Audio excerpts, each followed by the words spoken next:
What's up, everyone? It's Dakota here, and today we're going to be going over one of the probably a staple of the modern format, really a pillar of the format, a deck that's been around forever, and no matter how many cards get banned, whether intentionally or unintentionally from the deck, it always seems to find a way to kind of stick around and really be probably a tier 1 to at worst like a tier 1.5 deck in the format. So today we have Amulet Titan. For those of you that don't know what Amulet Titan is or it does, it abuses a card called Amulet of Vigor, which is when a permanent enters the battlefield tapped under your control, you untap it. And this is a trigger, and it's important because you get to play cards like Simic Growth Chamber, Selesnya Sanctuary, Gruul Turf, and to a lesser extent Crumbling Vestige. But really, the bounce lands are the ones that get abused the most because they enter the battlefield tapped.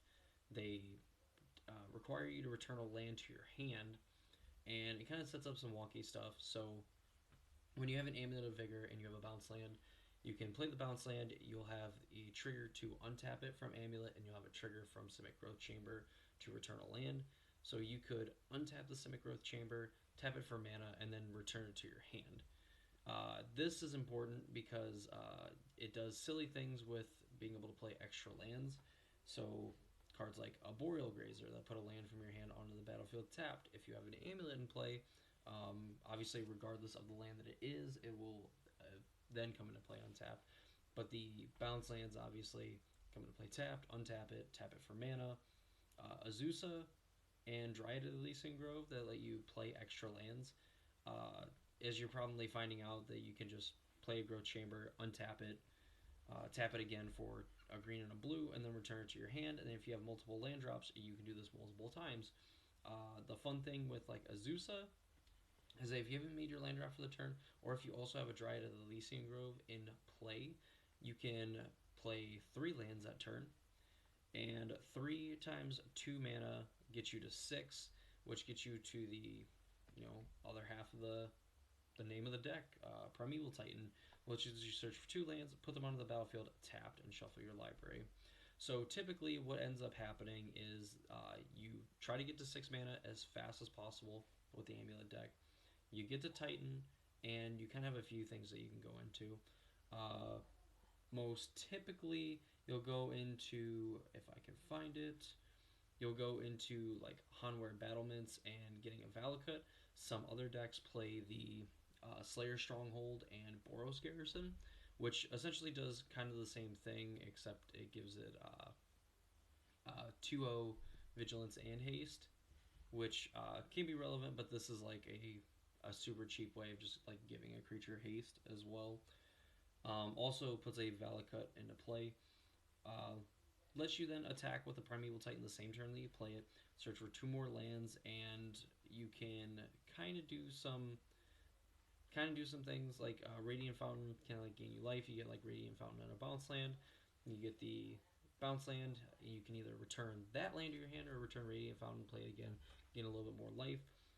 Urza Saga, you can start like making tokens. Also a way that you can search for more amulets in a play, because obviously the more amulets you have, the more the triggers will actually stack. So if you have 2 amulets, a bounce land will make 4 mana, 3 makes 6, so on and so forth. And obviously the constructs get really big when you have like 3 or 4 constructs in general, and then you have like 1 or 2 amulets in play. They get really out of hand. A Talaria West can go search up like Summoner's Pact or any of your other lands. Beside you if you need to blow something up. Castle Garenbrig, if maybe you just need to like race to 6 mana, Castle Garenbrig can get you there for essentially 4 mana. Cavern of Souls if you need something uncounterable, so on and so forth. Post board as well, it's also worth mentioning that can get the Bajuka Bog, since you already beside you in Cavern of Souls, and an Engineer Explosives, because X is 0 when the card is in your deck, and you only really count X as anything higher than 0 if you pay more than 0 while it's on the stack. Just something to kind of keep in mind. Mainly this deck, it came with like Primeval Titan, Cultivator Colossus, obviously having a bunch of lands in play. You could just kill your opponent that way. Has Trample, easily be like a 20/20 Trampler. Very hard to not kill your opponent after swinging with a Primeval Titan and then also getting in with a Cultivator Colossus. Colossus being here, obviously the majority of the deck, a little over 50% is lands. So like when you play this, there's a chance that you could just have 5, 6 lands in your hand, and you at worst case get to draw 6 new cards and put 6 lands into play. That is very good. And obviously, if you just end up drawing 6 spells off 6 straight lands, Cultivator Colossus is probably over 10 power, and you just drew 6 spells. It's very hard for your opponent to win from there. It gets especially crazy if you have a Dryad on the battlefield and you have at least one Valakut in play as well. Since Dryad makes all of the lands you control every basic land type in addition to the other types, essentially that means that all of your lands are forest, plains. Oh, and they're also mountains because Valakut cares about mountains. And every time you play a land, essentially you're going to be able to ding your opponent or their creatures, what have you, for 3 damage every time that you play a land. So obviously with like Cultivator Colossus, if you have Valakut and then you have a Dryad in play, and you just dump a bunch of lands into play, you could just kill your opponent that way.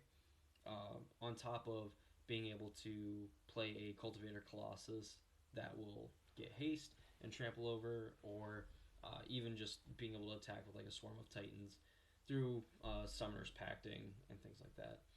There is Turn Timber Symbiosis, which this and Cultivator Colossus are fairly new cards for the deck. And I actually talked to somebody at one of the events that I played that was playing Titan that isn't actually a big fan of Cultivator Colossus for good reasons. Well, for their good reasons. I'm obviously not very sure because even though I think the deck is like a mainstay in Modern, I've only played it for like one event. Had a lot of fun playing with it, but I obviously don't know the intricate ins and outs and special tricks that someone that's played it for like 10 years. But nevertheless, Turn Timber Symbiosis lets you look at the top 7, put a creature onto the battlefield. And a little less important for this deck, if the mana costs 3 or less, it comes to play with 3 counters. Could be relevant if you find like a Dryad of the Elysian Grove, put 3 counters on it. It doesn't die to a Unholy Heat that has been you have Delirium. A lot of these other creatures do, like Azusa and Arboreal Grazer still die to that card, and obviously they're not very great to get off Turn Timber Symbiosis because you're trying to get a Cultivator Colossus or a Primeval Titan, but nonetheless, just another way to add some consistency to the deck and try to cheat one of your big fatties into play. Sideboard, Bojuka Bog is obviously for the graveyard decks. The cycling deck is always still around. Living End, that's what it's called. Living End usually likes to hang around in the format, and when people aren't really playing like Rest in Peace and things like that, Dredge and like those sort of decks as well kind of get to like run rampant. So Bojuka Bog and your million ways to like tutor it definitely come in. Beseiju, Blood Moon kind of sucks. It's hard to. You can definitely play around Blood Moon, but obviously if you just don't have to, then that's great. You can obviously continue to do like your little land combos and things like that with Beseiju.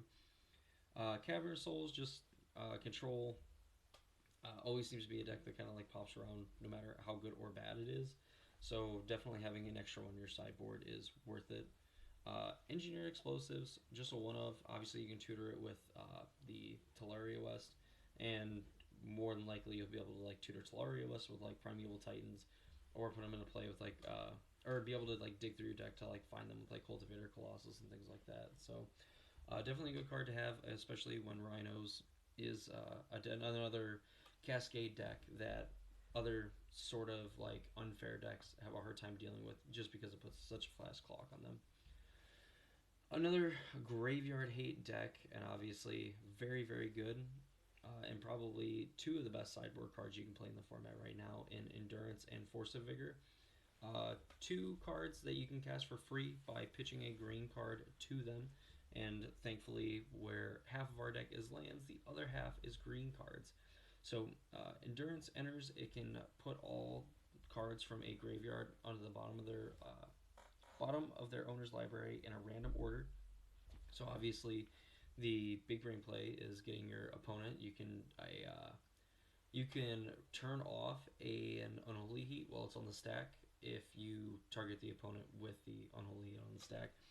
You can also kind of get like mill players and get other like cascade decks to kind of like try to go off. The living end deck just obviously trying to cycle a bunch of things.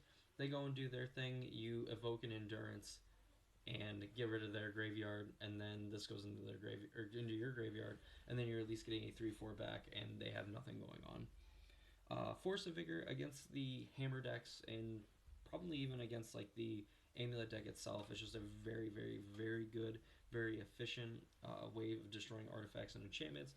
And it can blow up Urza Saga, which can be very important because obviously in like the mirror match, if you can blow up an amulet and an Urza Saga, you've essentially blown up two amulets, which means that you will not die nearly as quickly as someone who gets to play like counter spells and things like that. Uh, Finally, there's an Emrakul, the Promised End. I'm assuming that this is just like another like top end like creature. 13/13 flying trample protection from instants is very, very good. Definitely doesn't get prismatic ending. Your opponent really can't cast like three unholy heats onto this, or two unholy heats and a Ren and 6 and some combination of like 13 damage for the format. Considering a lot of it is instant, you might get caught by the random like Jund player playing like Dreadbore, but if that happens, then them's the beats. But Emrakul, obviously very good if you get to cast it, because then you get to take their turn. So in total, that is the Amulet Titan deck for Modern. Kind of like my verdict on it, I think it's a deck that's always good.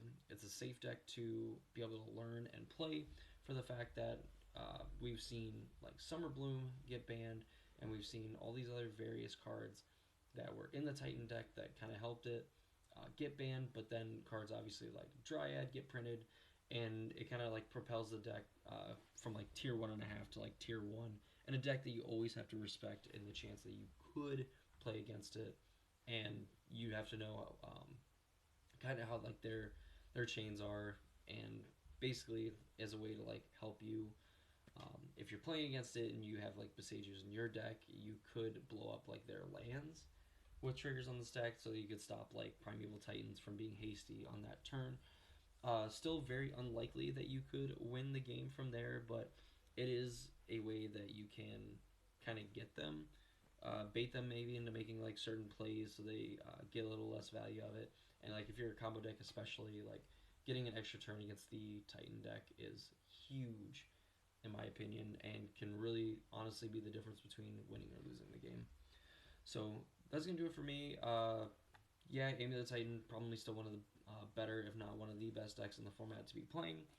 A creature combo deck with just Urza Saga, very, very good, very, very powerful. And if you have the chance to play it, whether you're playing like a 1K FNM or just playing with some friends, definitely a deck worth picking up and learning.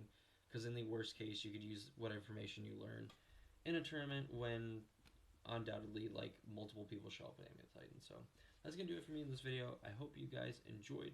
Please be sure to subscribe to the channel if you want to see more deck techs, more like strategy type stuff for like Magic and stuff like that. We're really gonna try to get back into it and try to record a few videos a week to try to, you know, help out and really help me dive deeper into a format that I've dove pretty deep into pre-COVID. So yeah, for the third time.